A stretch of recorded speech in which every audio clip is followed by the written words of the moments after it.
What's up guys, welcome back to another video, Ask Elvis today. We've got loads of great questions covering things like the introduction of the 18-inch tyres into Formula 1. Will that be delayed until 2022 along with the new cars?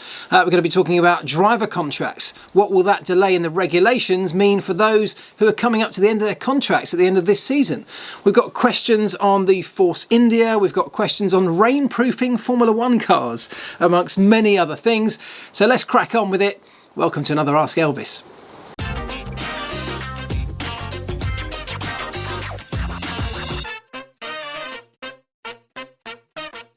Right, been up nice and early this morning because those of you who follow me on Instagram will know that I've had a Jaguar I-Pace electric car for the last few days, and today was the last day I had it. It's just, in fact, just left. So up early this morning to get some nice drone footage. Here's some of it. We've also walked the dogs, and like many of you, I'm sure, we are homeschooling our children as well this week. So that's an eye-opener. You know, I consider myself to be a reasonably clever guy in many areas, but when it comes to things like the geological makeup of the Earth's crust, turns out I've forgotten it all. By the way, that drone footage, just check out how close I got to destroying my drone as I was driving past. As I slow this down, take a look at this. Look how close it goes. I just fly it, totally by accident by the way, in between two electricity cables. I mean, my goodness, that was quite close to disaster. I didn't realise till afterwards, but there we go, a lucky escape. Anyway, let's crack on with the questions. I'm going to start with this one from Razvan Goldstein, who says, "Hi Mark, I know it's a bit of a personal question, but what are you doing now when almost all the races and all events are cancelled? Are you starting new projects, learning new things, or just relaxing?" I haven't got time to relax. Yeah, you know, Formula 1's ground to a halt. All my events have stopped, as I mentioned the other day. But yeah, still trying to keep busy, definitely focusing on YouTube, and there's lots of stuff coming. Stuff with the I-Pace was part of that. There's going to be a bit more diversity on the channel.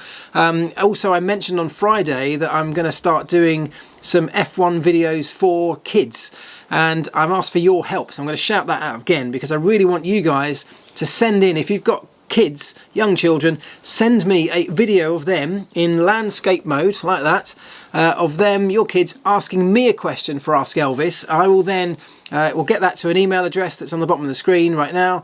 I will then email you back once I've been through them all, send you a release form for you guys to sign, and that will allow me to use the footage in a video. And then I think we can make up a really cool video of the sorts of things that kids want to know, because it may not be the same as what you and I want to know as adults. There might be different questions, there might be cute questions or funny questions, I imagine, and I've already got some coming through already, some hilarious questions. So I think we can make a really cool video from that. And I also want to try and do some other little explainers for kids, things that might help get young kids interested in engineering and in Formula 1. You know, I was interested from a very early age because I was fascinated by things like the pit stops and that kind of thing, and these weird looking cars that I'd seen photos of with 6 wheels or giant fans on the back. We don't necessarily have that diversity in the cars anymore, so, or we don't have it on the grand scale that you can very obviously see as a kid. So maybe, you know, I can help explain some of the differences, some of the sort of behind the scenes secrets or nuances or things that might just spark a bit of imagination in young kids. So loads of that sort of stuff going on. A series of other videos that I've already got in the edit that I'm starting to work through as well. So loads of stuff happening, but as I said before, anything you want to see, shout me out and I will try and deliver on it. So Paul W asks this one. He says, "Is there any official statement regarding the tyres in 2021? Since switching to 18-inch rims has influence on the tyre mounting design, is it possible that we won't see that change for 2021? Yes, so the 18-inch rims were always part of the 2020, what was the 2021 new car design. With that being pushed back to 2022 and all the technical regs associated with that, the 18-inch rims will follow the same suit. So we won't see those until 2022. And the main reason for that we're not introducing them next year, is that it has a huge influence not just on tyre mounting design, but actually on the entire design of the car. I touched on it. I did a short 2-minute tech video recently on why we're making that switch, and a big part of it is to help control the sort of big tyre wake that's thrown out the back and out the sides of our cars currently, because teams are trying to deal with the messy weight coming off the tyres.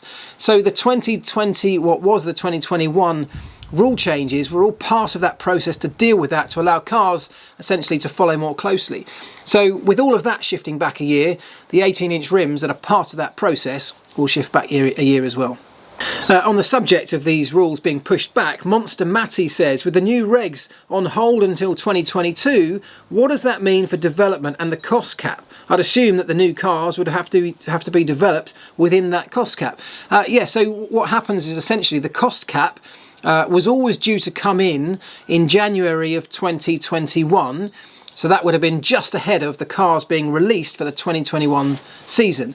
Now that would have meant that the development of those new cars would have been able to happen almost unrestricted, really, in terms of budget. So the big teams would have had this huge advantage where they could throw everything at the development phase of the 2021 cars, meaning that more than likely we'd have had a 2021 season with a huge advantage, as it always is, given to the bigger teams who were able to deal with that in a much better fashion. Now, when it comes to the real development phase, which will be pushed as late into 2021 as possible, of course, that development will be happening all the time, but your key crucial development phases and the points where you have to start locking down production will come as late into 2021 or as close to 2022 as possible, and that period of time will fall under the budget cap. It feels like that should be a good thing, a positive that might have come out of all of this. Chris Packer says, whilst watching the 2016 Brazilian Grand Prix replay with all of the cars in the pit lane under red flags, I noticed on one of the cars it was revving higher than idle in the background and the turbo constantly spooling up and down. Could they be using this to charge the battery pack while the car's stationary? Hope you're well during these times. Thank you, Chris. Yeah, absolutely. So particularly I can't remember specifics about that particular race, but under red flag conditions, typically what you would have been doing or been able to do is save or have less requirement for fuel. Because there will be some period of that under safety cars, probably prior or after the red flag situation, you end up having less requirement to use all of your fuel, which means you can use some of it like that to charge the battery packs. You're not allowed to plug the car in the pit lane to charge it up that way under a red flag situation. So if you've got spare fuel in the car, you can do that kind of thing, and equally on your in-lap as well, to try and get the battery packs charged up as best you can, ready for the restart.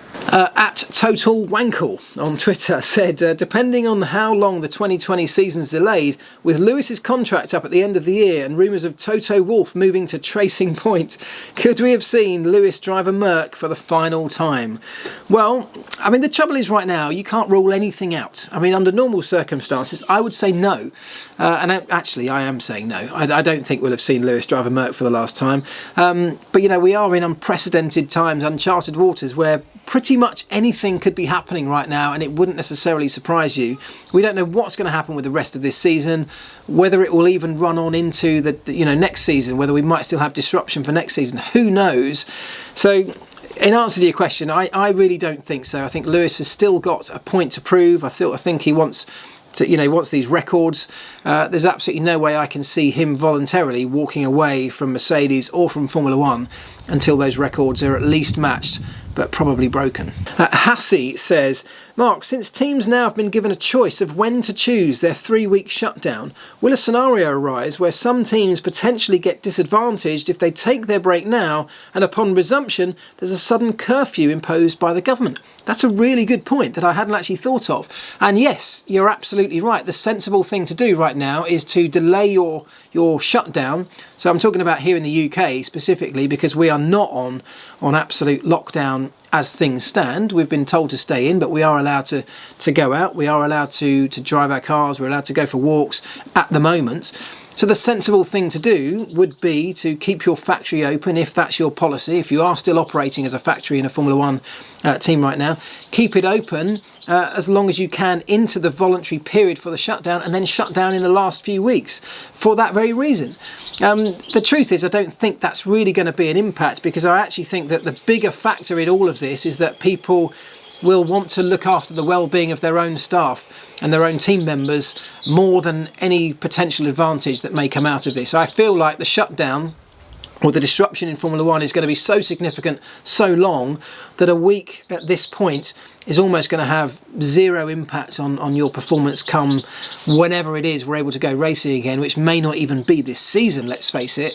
So actually I don't think it's going to be a big issue, but it is something that perhaps I hadn't thought of and could have an influence on some of these things, yeah. Midhun Harikumar says, how far back in 2019 would Racing Point have decided, all right, we'll go and try to do the Mercedes way of aero for 2020?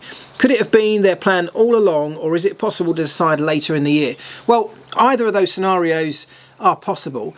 Obviously, it's far better to have a plan early, to commit to it, to stick to it all the way through, which they could well have done. They could have decided this a long time ago, in all honesty, knowing they were having the Mercedes rear end on the car anyway.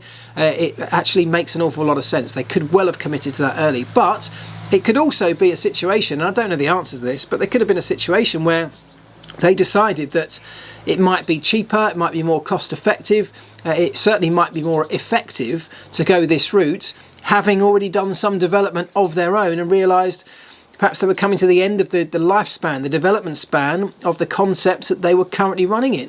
And they could have switched at that point. It's, teams have done that historically over and over again. It's less efficient way to do it. It definitely means that you're under a lot more pressure to deliver something by the start of the season, but either scenario is possible, and I'm afraid, Midhun, I don't know the absolute answer to what Racing Point were actually doing in their factories during 2019, I'm afraid. Jeff Macy says, what do you think to having a season over 2 years, i.e. combining 2020 and 2021 into one championship, which starts this year when possible and ends in October next year? Well, as I said before, anything's possible right now. I wouldn't write anything off. And I think we've just got to wait and see. These kind of questions are very difficult to answer because nobody knows when or if we're going to get racing again, and that will have a huge impact on what we do. I mean, if it gets to a point in this season where we are so far down the line, and bearing in mind even up to Baku now has been postponed this morning, we could go so far through this season to a point where it becomes unrealistic, not viable to run a 2020 championship, and actually the best thing probably to do then is to write it off, give everybody a chance to recover from this safely and reset with the current technology for 2021. And I suspect the more and more we go through the year like this, that's the more likely scenario. Combining the two, I'm not sure of the overall benefits of that, other than getting some racing during 2020, which of course we all want to see. I'm not sure how feasible that is or what the biggest advantages are to doing that. Because if we are sort of, let's say, back to some normality by the end of 2020, well then perhaps we should just stick to the normal plan and go through 2021 as we always would have done. Carl Slocum says, hey Elvis, do you think that the 2021 rules being pushed back to 2022 is going to add even more spice to an already interesting driver market? Lots of big names out of contract at the end of the year. Who takes a punt where for a predictable 2021 and then beyond? Really good point. And again, it seems like there's lots of questions I can't answer here. I think the thing to remember is that we were never going to see 2021 cars before drivers who are out of contract at the end of this year make up their minds as to where they're going to drive. The process that happens is, right, if this was a normal season right now, we'd had Australia, we had Bahrain, at some point now and any time now, right through towards the summer break, teams or drivers and the agents will all be starting to have conversations about who goes where, what options are available. And in those conversations, all a team is able to do is talk to a driver or their agent and try and convince them by telling them what they think they'll be able to offer in 2021. What their development process is like. How well are they going to be integrating the engine and the chassis, for example? They can sell that driver and their agents the pieces of their puzzle that they plan to put together in the best way to deal with this rule change. If you're Red Bull, you can sell the fact you've got Adrian Newey and his historic record is a great one over rule changes like this. That might be a great selling point for you. If you're Mercedes, you can sell the fact that you are a manufacturer of a power unit and of the chassis, and therefore you've got this big advantage where you can design the two absolutely seamlessly together. Those are the kind of decisions that are happening or would be happening behind the scenes. No one's during this period of time saying, look, here's our 2021 car, look how good it is, take it out for a test drive, see what you think, and then make your decision. That can't happen. And so in reality, not a huge amount changes in that sense, does it? Because we're still going to have those same conversations, and if your contract's up for renewal at the end of 2020, you'll probably like to still be able to make the same judgment, or a very good judgment, regarding next year and 2021 on whatever anybody can say now. I don't think pushing the rules back necessarily has too much of an impact on that, in my opinion. Jonathan Moore says, Mark, any chance you'll be taking part in an upcoming virtual GP race? Do you know what? I'd love to. As many of you know, I've just started getting into sim racing, and when I say that, I'm literally just started because, time is my biggest problem. I don't have a huge amount of it to focus on something like that. And when I'm learning something new, I like to be able to focus 100% on it and put everything into it. Haven't had that opportunity with sim racing yet, so I've just been dabbling around the edges. Having said that, I saw a golfer taking part in a sim in the virtual Bahrain Grand Prix yesterday, and it was great fun. So yeah, absolutely, I'd love to take part. I'd love to be a part of it. Have I got any plans? Not yet. They haven't come knocking. I think I'm probably some way down the list from that, but it would be great fun. And on that subject, Susie B says, F1 have recently announced online racing through F1 2019. What are your thoughts, and would you want to take part as a guest?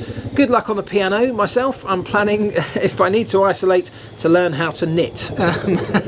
Well, good luck with the knitting, Susie. Piano is coming on very slowly. As you saw from my video on Friday, I mean, I am literally at this point right now. I'm learning to play No Time to Die, the new Bond theme. So there you go, I've told you all now, so now I've got to deliver on it. And that's one of the things, I always try and use social media and these kind of things to put some pressure on myself when I've got a challenge like that, to make sure I deliver. Now that I've told you, I 100% will make sure that I'm able to deliver on that, because I don't want to let you down or let myself down, having told you this is what I'm up to. So there you go, maybe you can do that with the knitting. Show us what you're up to with the knitting, and you can show us how your progress goes throughout your isolation period. But yeah, Susie, with that question, I mean, I've touched on it. I think the online racing that F1 have been doing, it's a great idea. The one thing I would say with this is that what happened on Sunday, and let me know if you watched it, I thought it was good fun, and that's what it was. It was fun. That was gaming, and not to be confused with professional esports, which I think, we've got to be careful during this period of time. Esports has a huge opportunity to take a hold of this period of time when people can't go to events and can't hold real life events. The esports community and the esports industry is massive and really very professional, very, very developed. It's an incredible scene. If you haven't yet discovered it, I mean, just Google it and have a look at what's out there, what people are up to. It is mind-blowing. What happened in the F1 virtual Bahrain Grand Prix was great, and I'm a massive fan of it, but that was more gaming. It was very light-hearted. It wasn't anywhere near as serious, it wasn't anywhere near as technical, but it was entertaining, and that's exactly what it was designed to do. So I'm a huge fan, Susie. I think it was a great idea. Can't wait to see more. I'd love to get involved, and maybe I've talked about this before, but maybe we could do something, just on the Xbox. I've got an Xbox with F1 2019 is the platform I'm using right now. I haven't got anything more serious than that. But if a few of you are interested in having some kind of online game, maybe we can try and organise that, or maybe somebody can organise it and invite me along, and I'll maybe come and take part. We'll see what we can get up to. Tedisol says, what does this pandemic do to F1 teams' finances in the short term and long term? In the short term, do they save money from inactivity? And then in the long term, does the prize money pool change? And I'm assuming that in the big teams helping fight against the virus, do they do it pro bono? Well, the last bit of that question, I actually don't know the answer to that. I suspect that governments are contracting anybody they can get to help, and I don't know the specifics of whether Formula One teams are subcontracting themselves out to governments or whether they are doing it for free. I've no idea. I'll try and find that one out for you. In the other part of your question, though, F1 teams' finances, but also F1's finances, are going to be hugely hit with this, particularly the longer it goes on. If it had been 1 or 2 races, you're absolutely right. There could have been some initial cost savings for teams in terms of sending people and freight all the way to Australia, for example. But of course, they didn't happen that way. Everything had already gone, teams had already gone, hotel bills, flights, all of that were paid, and yet there was no prize money to come out of Formula One. Nobody actually took part in the event, and therefore they didn't trigger any clauses in contracts to say that they should have any appearance money. There was no TV money. So teams will be taking a hit. And the longer this goes on throughout a season, absolutely the same thing happens. Yes, they can save some money by shutting down factories, but you know, they've got huge workforces. It's not easy just to lay staff off, particularly given that we don't really know when we're going to need them all back in again.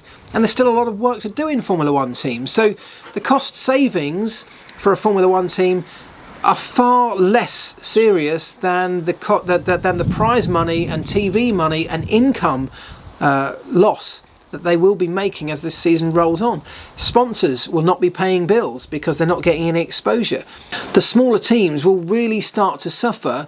Teams like Williams, who have some diversity in their business model and are operating across a number of different industries, at least have some other scope for revenue generation.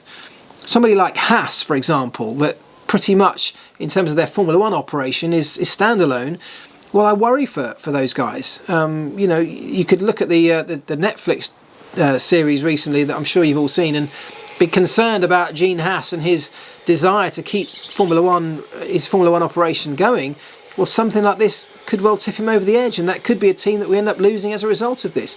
There are going to be casualties, and even on a bigger scale, Formula One itself, although they're a much bigger operation and therefore can swallow up some of these losses to a certain extent, they've spent a lot of money on Formula One, and at this point they're starting to lose out heavily across many areas, because when Formula One teams don't get paid by sponsors, well, nor does Formula One itself. Rob Booth says, "Hi Elvis, thanks for the great videos. Are the teams allowed to tout FIA engineers for recruitment following major changes to tech regs? Surely it wouldn't be worth it, as even if they have to take gardening leave, they will still have blueprints or seen blueprints for all the new cars." Really interesting point that's come up a few times, hasn't it, over the years. We had two recent appointments, one at Renault in Budkowski and Lauren Meckies going to Ferrari, both from FIA positions, which really started to raise questions in the world of Formula One about should that be allowed, because of what knowledge they take with them to the team that's then employing them. How long should they be put on gardening leave? I think Budkowski was on an initial 3-month period of gardening leave, which Renault then voluntarily doubled to 6 months because of the uproar. But is that enough, or is it too long? You've got to think about how, for the individual that's hoping to move from an FIA position, let's say, to a team, you can't necessarily put them on a year's gardening leave, because that's not going to work on a personal level for them. It stunts their career growth in that sense. But from a team's perspective and a sporting perspective, you don't want those people taking too much sensitive information from all of the teams collectively into one operation, because that becomes an unfair advantage. So there's no real clear solution to this. There was a move actually put forward to the World Council to try and put measures in place that would instigate a set period of gardening leave, but they were actually overturned, or they were never signed off. So we don't have anything concrete at the moment. As it stands, you are simply allowed to employ anybody from the FIA, and their statutory gardening leave period in their own contract is all that applies. Now, it's a really difficult one to balance this. There's one argument that says technology moves forward so quickly in Formula One that if an engineer or somebody has a 6-month period of gardening leave, most things that they have learned or seen or had access to will be almost irrelevant or defunct or have been outdeveloped by the point they can start work at a new Formula One team. But on the other hand, they're all ideas, and there are very few people that are privileged enough to be in that position, I have to say. So there's probably 1 or 2 positions that will have access to the very sensitive information that we might be talking about here. But what do? Do we say that those people can't go and work anywhere else other than the FIA? And if you're that individual, that's pretty restrictive. And I'm sure that the salary at the FIA is not enough to justify keeping somebody out of work for a year, for example.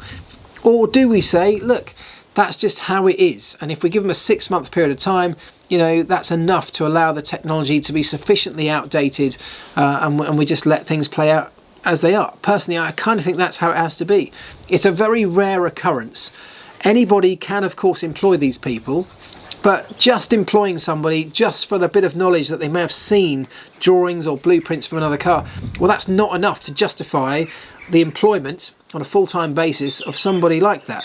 It has to be that you're employing them for a specific reason, for the skill sets they have, for the personality they have, for the understanding they have of how they can benefit your organisation. That's a much bigger part of this, rather than having once or twice seen access to the drawings of a Ferrari or a Mercedes or whatever it is. Bob Campbell says, hey Mark, can you ever see a day when independent engine manufacturers return to F1 under their own name, for example Cosworth? I can, you know, and I think it's important that this happens. 2025 is the next chance for F1 to change its engine rules or its power unit regulations. There's already been some talk, you may have seen some of my videos about two-strokes and that kind of thing. These talks are happening behind the scenes. Now, what happens in 2025 is that we need an engine or a power unit that's, first of all, it needs to be efficient. It needs to have a lot more ecological technology or eco-fuel. It needs to be something that F1 can take and develop to become a market leader. Like we've done with the combustion engine, to take that and develop it into the levels of efficiency that we have now with the hybrid units is mind-blowing. Not been shouted enough, in my opinion, about in the world of Formula One. So if we can take a new technology like two-strokes or like something else that's maybe smaller, that's cheaper, that gives these independent engine manufacturers an opportunity to develop within a regulation framework that keeps costs down and allows them, makes it attractive for them to get back involved, that has to be a good thing. Because at the moment, Formula One is so heavily reliant on a very small group of engine or car manufacturers to power the entire grid. If we lost just one of those engine manufacturers, a huge chunk of our grid in some cases would be left without a power unit, without an engine. And that makes Formula One in a pretty precarious situation to outside influence, because if some kind of massive ecological change to the world, like we're having right now, if that has a huge negative impact on the automotive industry, for example, well, a big car manufacturer that might be struggling, the very first thing that they're going to cut from their global budget is something like Formula One. So if we can get small independent manufacturers involved, developing a technology that's able to be passed on at a relatively low cost and is competitive, it's got to be a great thing for them and for Formula One itself. Right, let's finish up with this one from Rapide, who says, hi Mark, while re-watching the F1 series on Netflix, I was wondering how much a driver and his engineer talk during a hot lap in quali. Does a driver usually require silence for maximum concentration, or does he want some feedback? Well look, that actually varies a huge amount between drivers, and whether it's quali or the race, some drivers like a bit of chat, like a bit of talking, like a bit of encouragement. Some like constant information. Others like to be just left alone and got on, so they can get on with it, and only want information when they request it. If you ever remember and watch old footage, Jacques Villeneuve, which always used to baffle me at the start of a Grand Prix, used to have Jock Clear literally talking over the opening 10 seconds or so as the lights went out, saying, you've got a car to your right hand side, go left, go right. You know, it would be that much interaction, which I'd have thought would have been incredibly distracting and off-putting, but that's what JV used to like. They had a good relationship like that. They talked an awful lot. Kimi, as you can probably imagine, didn't like a lot of information, and if he got too much, was very quick to tell us that he didn't want any more. So loads of drivers have different ways of doing it. I mean, typically an engineer in qualifying will try not to talk during the hot lap. They'll be talking all the way around the out lap, the setup lap, giving them information on things like tyres and positioning on the racetrack, and then there'll be a little sign-off message to say, right, you know, you're on your own, go for it. And the driver will then just have silence for his hot lap. In my experience, that's what tends to be the norm. But other drivers will want to know halfway around the lap how things are going. You know, how a tyre temp's doing. If he hasn't got time to flick to that page on his dash to look at it, he might want an update. So everybody has their own way of doing it, and I guess that's what makes Formula One Formula One. It's full of humans, and every human does things differently and has their own methods of being successful. That's what I kind of like about it. It's not all as robotic as an engineer would like to make it. They'd like to engineer it into an exact science, but it isn't. There is human interaction, human preference, human performance levels that into this whole mix, and that's where you get this huge amount of variation. So everybody has their own way of getting the best out of everything, and it's whatever works for you as an individual is the best way to do it. Right, there we go. Thank you very much, folks. Again, appreciate all of the interaction, all of the questions that you've all sent in. I know that everyone's sitting at home at the moment, struggling with so many different issues right now. So big love to you all. Again, if you've got a question from your kids, please do send it in to this email address. More details in the description of the video itself. But as I say, film it in landscape mode. Just tell us, you know, get your kid to tell us their name. Pop me a question and I'll see if we can combine them all to make a really fun F1 Ask Elvis for Kids video at some point soon. In the meantime, stay safe, guys, look after each other, and I'll catch you really soon. Ta-da.